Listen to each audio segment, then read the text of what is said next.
Yeah, I think winners are forever. If you have a winning stock, hold on to it forever. And a lot of people make the mistake of thinking they got to take a gain. You know, I bought Apple at 400, I'm going to sell it at 600, I'm smart. No, that's not smart. That's dumb. And the reason it's dumb is that when you sell a winner, you have to share your winnings with the IRS. And I don't like to share my winnings with the IRS. The smart thing is to hang on to winners and sell off your losers. Listen to Warren Buffett. Warren Buffett was smart about this, and he said things like, the best holding period is forever. Of course, his stocks only go up.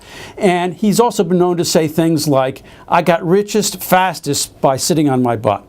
And the reason is he doesn't like to share his gains with a tax collector either. This is what it means to sell something that's going up. I'm going to assume that you're making 8% a year on your growth stock, on your Berkshire Hathaway, your Apple, whatever it is. May you be so lucky. So you start out with $10,000. And that's growing at 8% a year.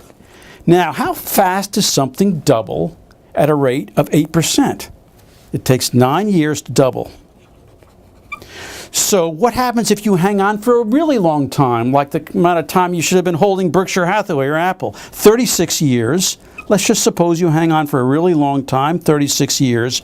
Your 8% a year gain, which means it went from 10,000 to 10,800 the first year and kept going 8%, is going to double once, twice, 3 times, 4 times. And that gives you $160,000.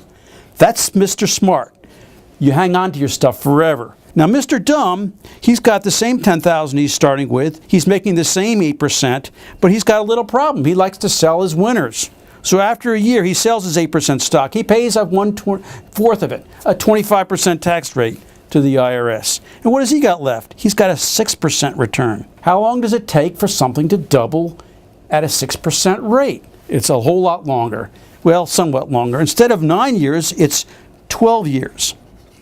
So how many doubles does he get over a 36-year holding period? You buy it when you're 30, you sell it when you retire at 66. He gets only 3 doubles. His $10,000 turns into $80,000.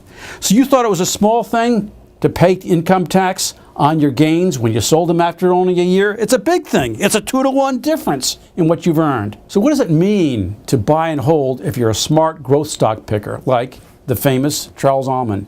He started in the 1960s. He finally hung up his shingle, retired at the young age of 87 a few years ago.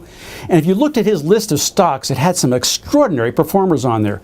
Why? Because he'd been doing it for so long. Why else? Because he hung on to his winners. As an example, one of his winners was ADP. ADP is up 41,800%. 41,000% for this stock. He held it for 40 years. Delhaize is another one. It started out in Almond's stock report as Food Lion stores. It turned into a big winner. Limited brands, you know about Limited. They have fabulous retailing, and you could have made a lot of money in that, but only if you held on forever. So what does it come down to? The best holding period is holding forever. Just hang on to your winners. Don't share your gains with the tax collector.